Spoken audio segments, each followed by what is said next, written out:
Assalamualaikum students, welcome to another video tutorial in my YouTube channel Medicology। सबसे पहले तो thank you so much to all of you. अब ये thank you किस बात का है? ये थैंक यू है 1000 सब्सक्राइबर्स पूरे करने का।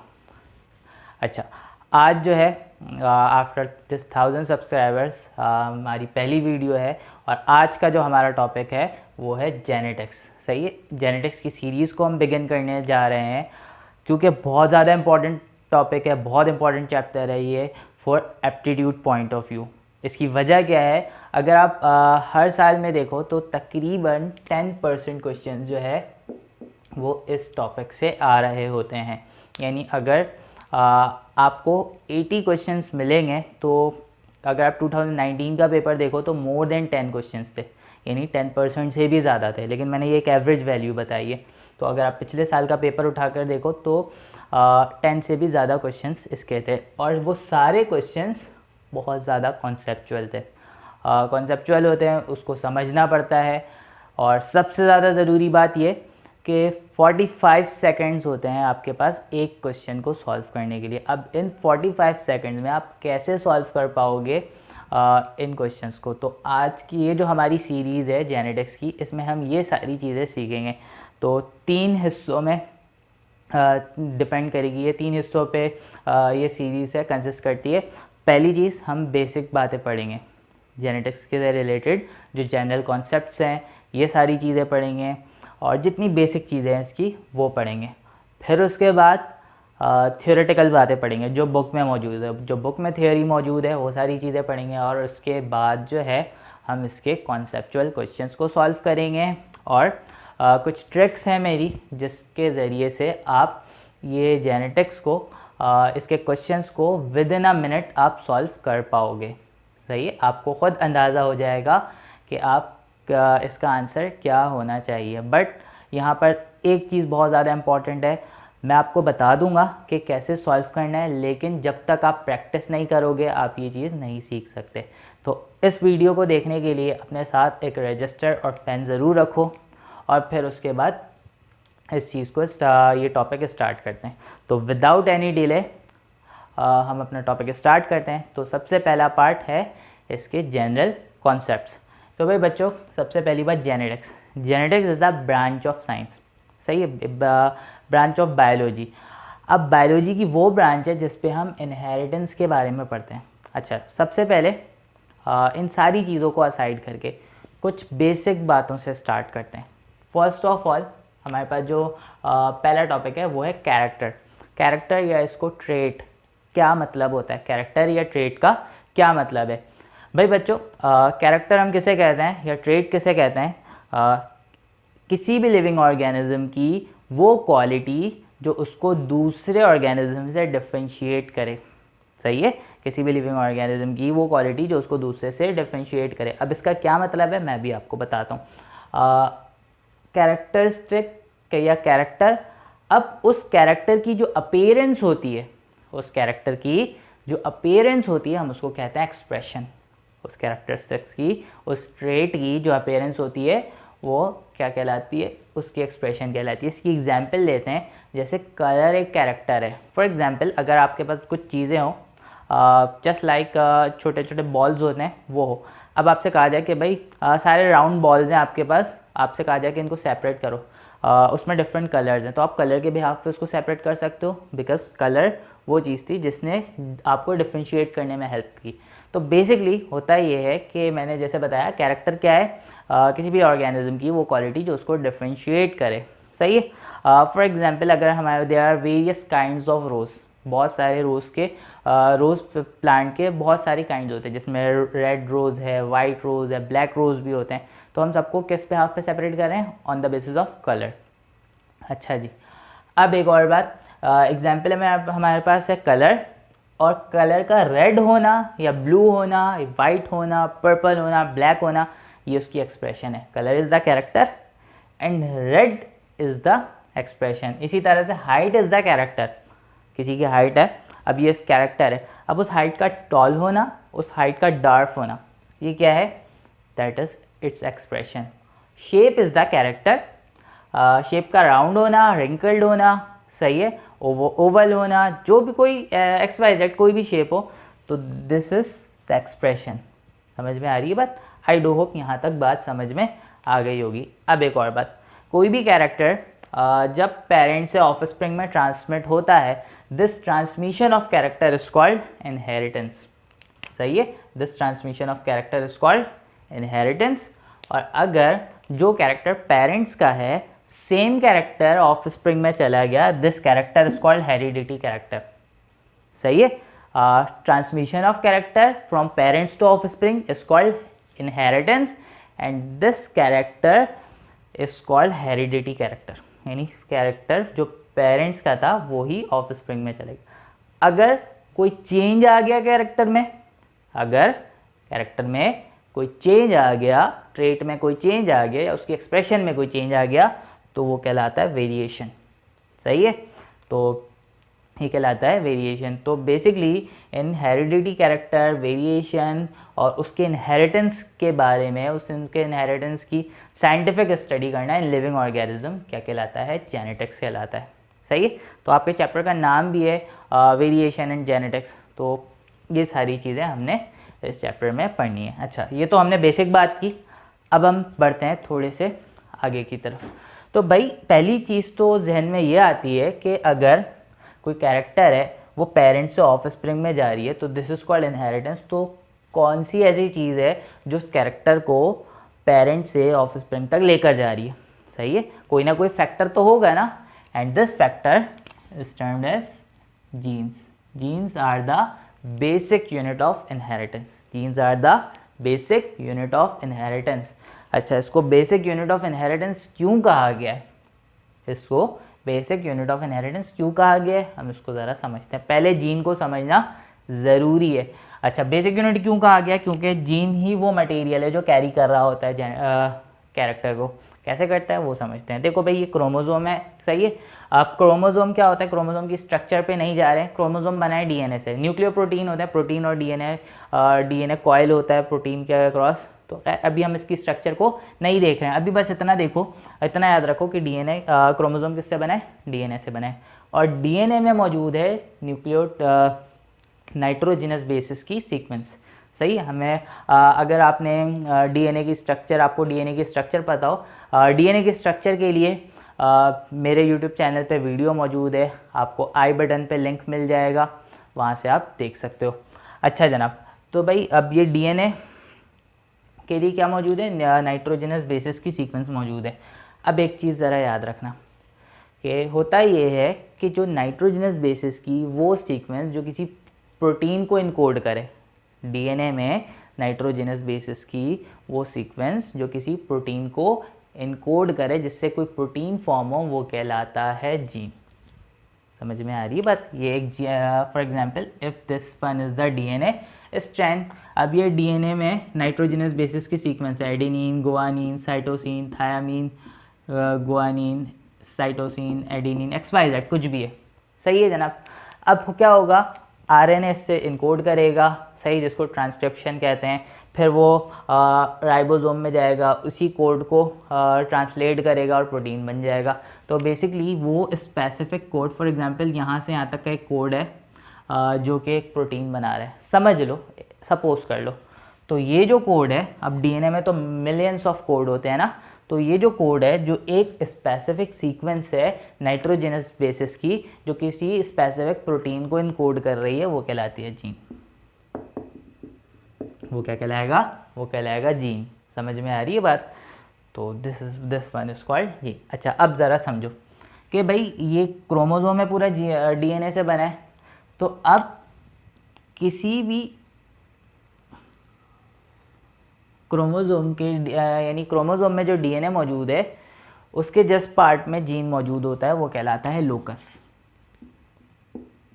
वो क्या कहलाता है? वो कहलाता है लोकस। सही है, आई डू होप यहाँ तक बात समझ में आ रही होगी। यानी किसी भी स्पेसिफिक जीन की जो क्रोमोसोम में लोकेशन होती है वो कहलाता है लोकस। सही है, अब ये लोकस यहाँ पे भी हो सकता है, फॉर एग्जांपल यहाँ पे भी हो सकता है, क्योंकि डीएनए में लाजमी नहीं है पूरे डीएनए में सिर्फ कोडिंग पार्ट ही मौजूद हो। कुछ ऐसे भी पार्ट होते हैं जो नॉन कोडिंग होते हैं, सही है। कुछ ऐसे भी पार्ट होते हैं जो कोड कर रहे होते हैं। डीएनए की 2 पार्ट होते हैं, एक्सॉन एंट्रॉन। एक्सॉन कोडिंग होता है, एंट्रॉन नॉन कोडिंग होता है। तो बेसिकली जो एक्सॉन होता है जो कोड कर रहा होता है प्रोटीन को, वो कहलाता है जीन। सही है। अच्छा, फॉर एग्जांपल यहाँ पर एक जीन था, इतना हिस्सा था वो नॉन कोडिंग था, फिर यहाँ पर एक जीन था। सही है। तो जहाँ जहाँ पे जीन होता है वो क्रोमोसोम का वो एरिया क्या कहलाता है, लोकस कहलाता है। ठीक है भाई बच्चों। अच्छा जना, अब थोड़ा सा और आगे हम बढ़ते हैं कि भाई ऐसे क्रोमोसोम्स जो सिमिलर इन मॉर्फोलॉजी हो, जो सिमिलर हो, एक जैसे हो, वो क्या कहलाता है, वो कहलाता है होमोलोगस क्रोमोसोम। हमें पता है कि अगर क्रोमोसोम जो, अगर ह्यूमन बीइंग की बात करें तो 46 क्रोमोसोम्स होते हैं। कितने होते हैं? 46 क्रोमोसोम्स होते हैं। और ये 46 क्रोमोसोम पेयर की फॉर्म में होते हैं। किस फॉर्म में होते हैं? पेयर की फॉर्म में होते हैं। अच्छा जी, अब ये जो पेयर्ड होते हैं ना, कि जो 46 क्रोमोसोम्स हैं, तो इसमें अगर ये अगर पेयर की फॉर्म में होंगे तो कितने पेयर्स बनेंगे? 23 पेयर्स बनेंगे। और जो पेयर होते हैं, जो पेयरिंग होती है क्रोमोसोम्स के दरमियान, वो किस में होती है? वो होती है होमोलोगस क्रोमोसोम्स में होती है। किस में होती है? होमोलोगस क्रोमोसोम्स में होती है। और होमोलोगस क्रोमोसोम्स किसे कहते हैं? जो सेम इन मॉर्फोलॉजी हो। अच्छा भाई, अब फॉर एग्जांपल कि भाई ये होमोलोगस क्रोमोसोम है हमारे पास। अब इसको ज़रा समझना, क्या समझना है? अब इस क्रोमोसोम के अंदर क्या मौजूद है? डीएनए मौजूद है, और डीएनए में जीन मौजूद है। सही है। अब समझने वाली बात क्या है, देखो भाई, अगर ये क्रोमोसोम है, अगर ये दोनों आपस में होमोलोगस हैं। अच्छा, अभी इसके सेंट्रोमेयर, इसके क्रोमेटिड्स को इग्नोर करना, बस इसको ही क्रोमोसोम समझना। अगर ये दोनों क्रोमोसोम्स हैं तो इसके लोकस पे जो जीन होगा, इसके होमोलोगस पेयर में, यानी होमोलोगस क्रोमोसोम के उसी लोकस में उसी कैरेक्टर का जीन होगा। ये बात समझ में आ रही है? अच्छा, इस बात को समझाने के लिए मैं आपको एक बात बता दूं, एक बहुत इंपॉर्टेंट बात बता दूं। किसी भी कैरेक्टर के लिए जीन हमेशा पेयर की फॉर्म में होता है। किसी भी कैरेक्टर में जीन हमेशा पेयर की फॉर्म में होता है। ये पेयर की फॉर्म में क्यों होता है? क्योंकि क्रोमोसोम्स भी पेयर की फॉर्म में होगा। अब क्रोमोसोम कौन से 2 क्रोमोसोम्स के दरमियान पेयर बनता है? हमेशा होमोलोगस क्रोमोसोम के दरमियान पेयर बनता है। तो अगर ये एक क्रोमोसोम है, सही है, अगर ये एक क्रोमोसोम है, इसके लोकस पे एक जीन मौजूद है, किसी कैरेक्टर का जीन मौजूद है, तो उस कैरेक्टर का जो दूसरा जीन होगा वो भी सेम लोकस पे मौजूद होगा। मैं आपको एक एग्जांपल देता हूँ। जैसे कि अगर यहाँ पे कलर का जीन मौजूद है, सही है, अगर यहाँ पर कलर का जीन मौजूद है, तो इस क्रोमोसोम में जो कलर का जीन होगा वो भी इस ही लोकस पर मौजूद होगा। सही है, वो भी सेम लोकस पे मौजूद होगा। अब सबसे ज़रूरी बात, सही है, वो ज़रूरी बात क्या है कि देखो, कलर कैरेक्टर एक हो सकता है इन दोनों होमोलोगस क्रोमोसोम में, सेम लोकस पे सेम कैरेक्टर का जीन हो सकता है, बट उसकी एक्सप्रेशन डिफरेंट हो सकती है। जैसे कि इस लोकस पे कलर का जीन मौजूद है, सही है, अब कलर कोई सा भी हो, सही है, हो सकता है उसकी एक्सप्रेशन चेंज हो। देखो भाई, अगर मैं ये समझ लेता हूँ कि इस यहाँ पर रेड कलर का जीन मौजूद है, सही है, तो लाजमी नहीं है कि यहाँ पर जो कलर हो वो भी रेड हो सकता है ये वाइट हो, सही है, हो सकता है ये वाइट हो। अच्छा जनाब, अब यहाँ पे 2 बातें हमने सीखनी है। अगर इन पेयर में दोनों लोकस पे सेम कैरेक्टर और सेम एक्सप्रेशन का जीन है, फॉर एग्जांपल यहाँ पर कलर है और कलर रेड है, और यहाँ पर भी रेड कलर है, तो अब ये जो फॉर्म होगी ये जीन की कहलाएगी होमोजाइगस। हम इसको क्या कहेंगे? होमोजाइगस। समझ में आ रही है बात? We call it homozygous. अगर यहाँ पर कोई दूसरा एक्सप्रेसिव कैरेक्टर है, सही है, रेड है और वाइट है, तो ये कहलाएगा हेट्रोजाइगस। क्या कहलाएगा? हेट्रोजाइगस। ठीक है भाई बच्चों। अच्छा भाई, अब इसको ज़रा समझो कि फॉर एग्जांपल हम रिटन में हम थ्योरेटिकली पढ़ने के लिए जीन को कलर्स की फॉर्म में, कलर्स कह रहा हूँ, अल्फ़ाबेट्स की फॉर्म में लिख देते हैं। सही है, किस फॉर्म में लिख देते हैं? अल्फ़ाबेट्स की फॉर्म में लिख देते हैं। अब मैं ये समझता हूँ कि रेड कलर के लिए जो जीन है वो है आर। सही है, रेड कलर के लिए जो जीन है वो है आर। वाइट कलर के लिए जो जीन है, कैरेक्टर एक है तो हमने क्या किया, अल्फ़ाबेट भी एक ही रखा, लेकिन अब डिफ्रेंशिएट तो करना है तो वाइट कलर के लिए लिख दिया स्मॉल आर। सही है, कैपिटल आर फॉर रेड और स्मॉल आर फॉर वाइट। समझना है इसको ज़रा। अब अगर इन दोनों लोकेशन पे रेड कलर का जीन है, क्रोमोसोम के दोनों लोकस पे रेड कलर का जीन है, रेड कलर के लिए जीन है, तो क्या सीक्वेंस बनेगी? Capital R capital R. तो जब कैपिटल आर दोनों ही रेड कलर के लिए होंगे तो ऑब्वियसली कलर कौन सा प्रोड्यूस होगा?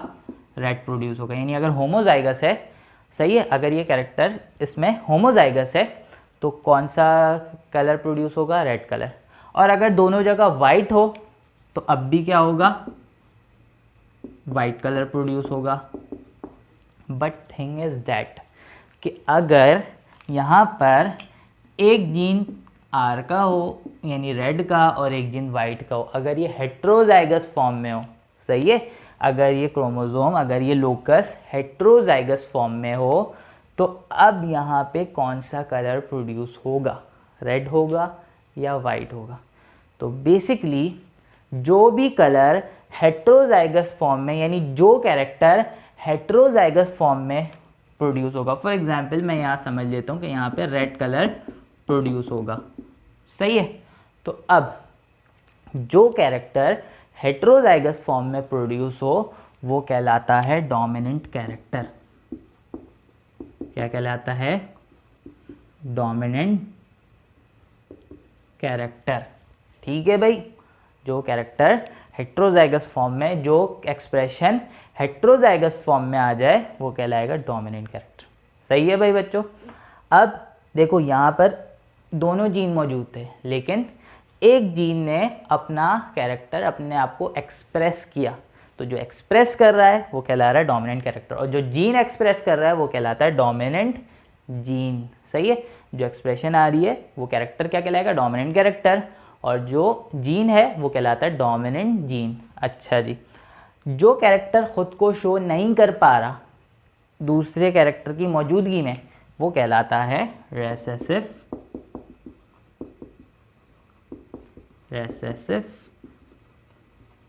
कैरेक्टर।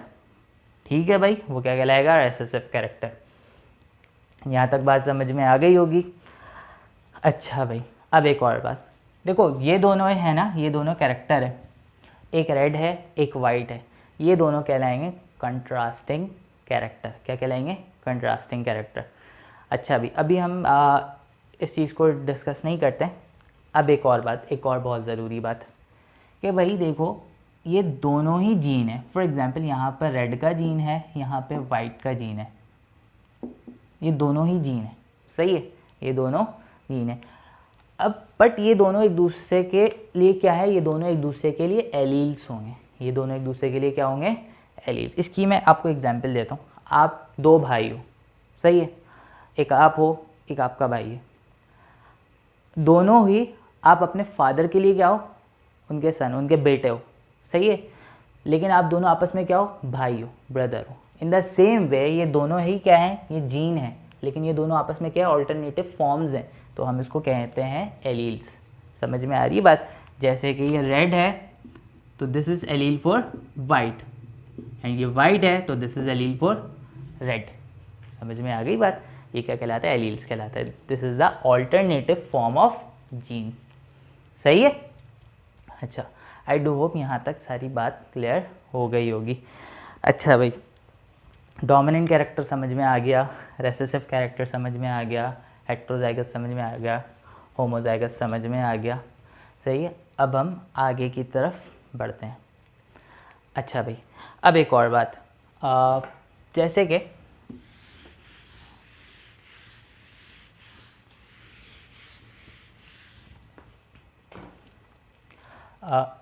एक टर्म है मेरे पास, वो क्या है? Gene pool. Gene pool. सही है। अच्छा भाई, अब जब कभी भी हम अगर जेनेटिकली किसी के ऊपर काम कर रहे होते हैं, जेनेटिकली किसी के ऊपर वर्क कर रहे होते हैं, तो उस वक्त की सिचुएशन में क्या होता है, उस वक्त की सिचुएशन में हम कोई एक या दो कैरेक्टर एज्यूम करते हैं। सही है, हम एक या दो कैरेक्टर एज्यूम करते हैं। क्यों? क्योंकि अगर एक प्लांट के ऊपर, ये ज़्यादातर जेनेटिकल वर्क जो होता है वो प्लांट के ऊपर होता है। कभी भी जब एक कैरेक्टर के ऊपर काम कर रहे हैं ना, तो उससे क्या होता है, हम उसी कैरेक्टर को हम एज्यूम करते हैं और उसी कैरेक्टर के ऊपर वर्क करते हैं। क्योंकि वो प्लांट है, उसके ऊपर मल्टीपल कैरेक्टर्स हैं, हम सारे कैरेक्टर का डेटा कलेक्ट नहीं कर पाएंगे। तो बेसिकली जो कैरेक्टर हमारी अंडर ऑब्जर्वेशन होता है, जो कैरेक्टर हमारी अंडर ऑब्जर्वेशन होता है, हमने एक पॉपुलेशन सिलेक्ट की हुई है। तो बेसिकली उस पॉपुलेशन में, फॉर एग्जांपल मेरे पास एक पॉपुलेशन है 200 प्लांट्स की, 200 प्लांट्स की। मैंने उसमें जो कैरेक्टर एज्यूम किया है वो है फ्लावर कलर। सही, वो क्या है, फ्लावर कलर। तो होगा क्या, इस पूरे 200 प्लांट्स में फ्लावर कलर के लिए जितने जीन्स होंगे वो कहलाएगा जीन पूल।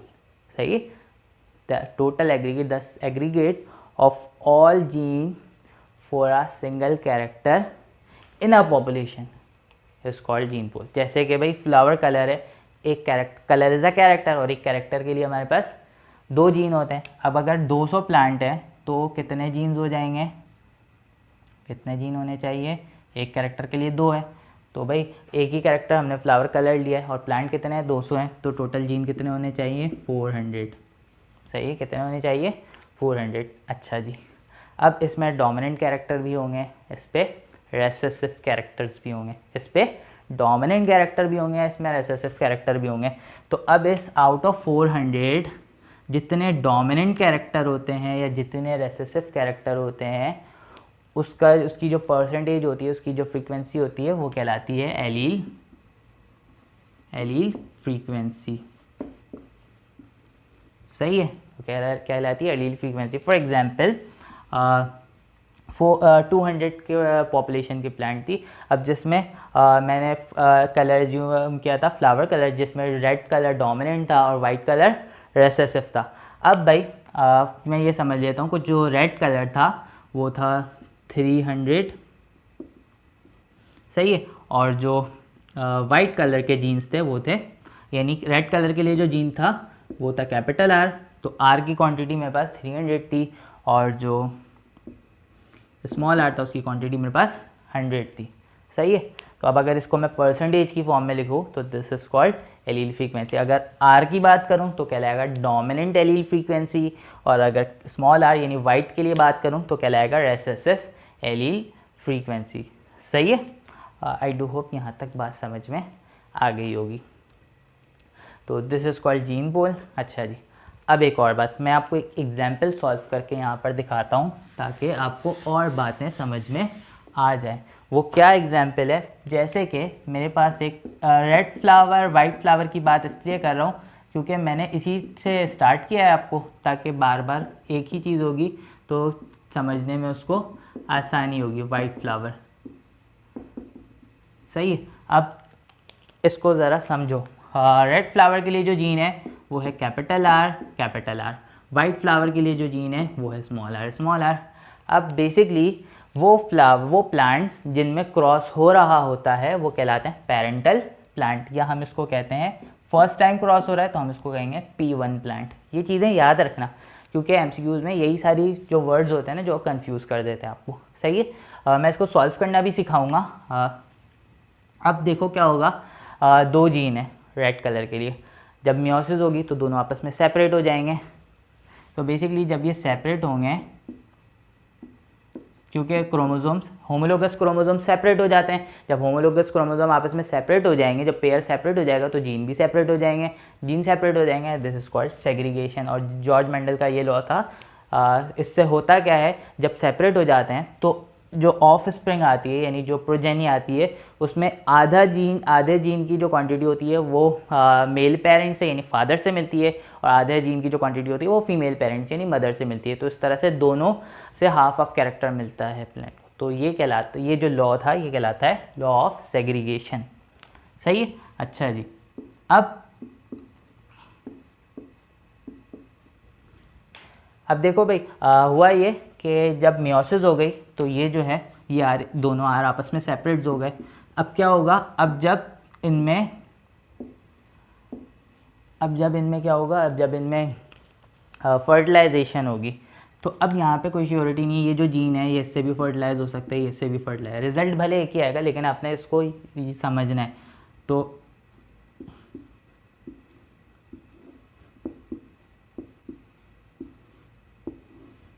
भाई मैंने इस तरह से लिख दिया। अब क्या होगा, मुझे चेक करना है ना, अगर ये इससे फर्टिलाइज होगा तो भाई एक ऊपर ये लिखा है, इधर ये लिखा है, कैपिटल आर हमेशा डोमिनेंट को पहले लिखते हैं। सही है। अब क्योंकि यहाँ पे आपको रिप्रेजेंटेशन नहीं देखनी, एप्टीट्यूड में आपको सिर्फ रिजल्ट चाहिए, तो उस रिज़ल्ट के लिए इसको ज़रा समझना ज़रूरी है, तो इस वजह से मैं अभी आपको समझा रहा हूँ। अब देखो, अगर ये स्पीशी बनेगी, अब रिज़ल्ट में जो ऑफ स्प्रिंग आएगा, जो रिज़ल्ट में जो पॉपुलेशन आएगी उसमें इस तरह के जीन्स होंगे। सही है। तो अब पेरेंट प्लांट के बाद P1 के क्रॉस के बाद जो रिजल्टिंग प्रोजेनी आती है, जो जनरेशन आती है, वो कहलाती है F1 जनरेशन। सही है। वो क्या कहलाते हैं, F1 जनरेशन। अच्छा, अब इसको ज़रा समझो। देखो भाई, ये रेड था, ये वाइट था। सही है। ये दोनों कैरेक्टर कहलाते हैं कंट्रास्टिंग कैरेक्टर, डिफरेंट है। अच्छा, अब इसके रिजल्ट में जो प्रोजेनी आई है ये कहलाता है हाइब्रिड। ये क्या कहलाता है, हाइब्रिड। क्योंकि यहाँ पर जो कैरेक्टर था वो हमने एक कैरेक्टर, सिंगल कैरेक्टर लिया था ना, यहाँ पे कलर था, यहाँ पे भी कलर है। अगर मैं शेप भी ले लेता, अगर मैं हाइट भी ले लेता तो दो कैरेक्टर्स हो जाते, लेकिन मैंने सिर्फ कलर को एज्यूम किया। सही है। तो बेसिकली इस तरह का जो क्रॉस होता है ये कहलाता है मोनो हाइब्रिड क्रॉस। क्या कहलाता है, मोनो हाइब्रिड क्रॉस। क्योंकि ये जो हाइब्रिड है ये कैसे पेरेंट से बना है, जिनमें सिर्फ एक कैरेक्टर का डिफरेंस था। सही है। बाकी कैरेक्टर हमने एज्यूम ही नहीं किया। अच्छा जी, मोनो हाइब्रिड क्रॉस। और ये जो इनहेरिटेंस है ये कहलाती है सिंगल ट्रेट इनहेरिटेंस। सही है, सिंगल ट्रेट इनहेरिटेंस। क्योंकि यहाँ पे जो हमारी अंडर ऑब्जर्वेशन है वो क्या है, एक कैरेक्टर है। सही है। अच्छा जी, अब ये F1 जनरेशन आ गई।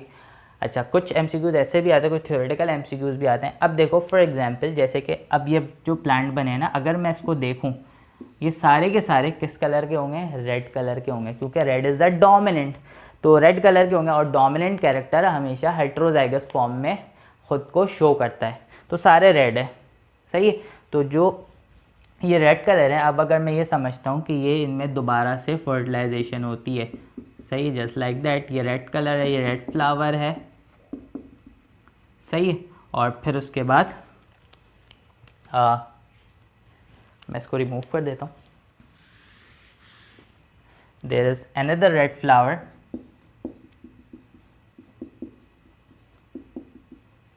सही है। अब दो रेड फ्लावर हो गए, लेकिन इन दोनों का जो जेनेटिक कॉन्स्टिट्यूशन था वो कुछ ऐसा था। अब क्या होगा, अब ये याद रखना, अब ये जो F1 जनरेशन थी अब इनमें क्रॉस हो रहा है, तो now F1 generation is equal to P2 generation. सही है। क्योंकि जिनमें क्रॉस हो रहा होता है वो पेरेंटल प्लांट्स कहलाते हैं।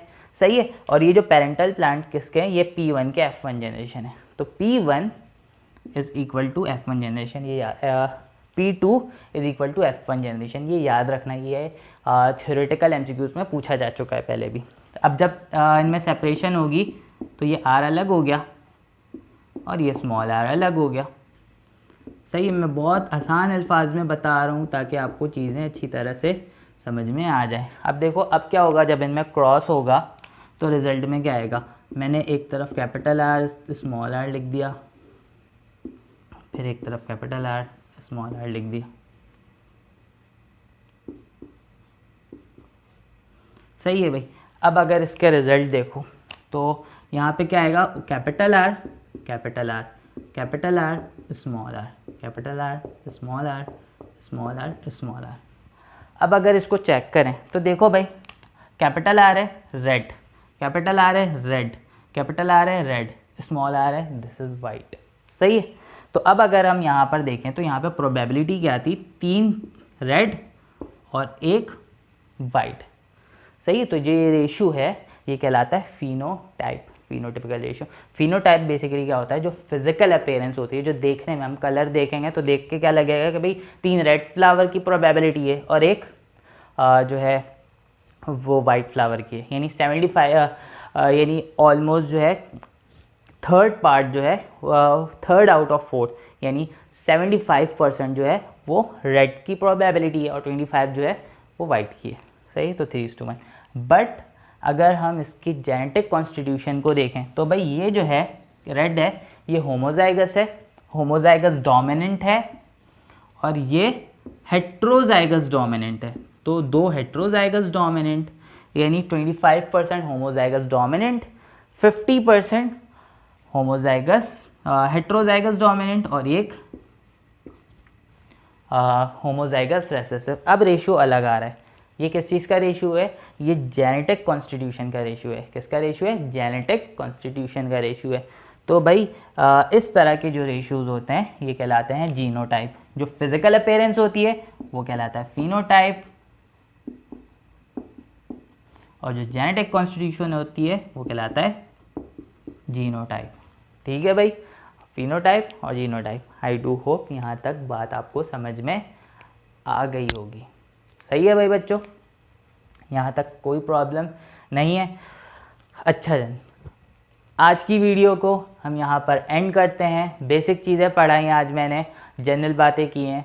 अब इंशाल्लाह नेक्स्ट वीडियो जो आपको अपलोड की जाएगी उस पर आगे की थ्योरेटिकल बातें करेंगे। पहले सारी थ्योरी को पढ़ेंगे, सारी थ्योरी पढ़ेंगे बुक वाली, और फिर उसके बाद हम बढ़ेंगे एग्जाम्पल्स में, पास पेपर्स को सॉल्व करेंगे, कुछ कॉन्सेप्चुअल, कुछ ब्रेन बूस्टिंग क्वेश्चंस को सॉल्व करेंगे। सही है, तो यहाँ तक की जितनी बात थी, तो एक काम ये कर लेना कि वीडियो को अगर आपने नहीं लिखा, नहीं इसको नोट डाउन किया, तो वीडियो को रिवाइंड करके चीज़ों को नोट डाउन कर लेना। फिर जब आप उसको पढ़ोगे तो चीज़ें आपको याद रहेंगी। ठीक है बच्चों, तो आई डू होप आपको आज की वीडियो पसंद आई होगी। अगर पसंद आई है तो लाइक ज़रूर करो, कमेंट करके बताओ कि कैसी लगी वीडियो, और फिर उसके बाद चैनल को सब्सक्राइब करो और अपने दोस्तों के साथ भी शेयर करो। अब इंशाल्लाह अगले लेक्चर में, अगली वीडियो में मुलाकात होगी। अपना ख्याल रखिएगा। मैं आपका टीचर डॉक्टर मोहम्मद हबीब अमीन। अल्लाह हाफ़िज़।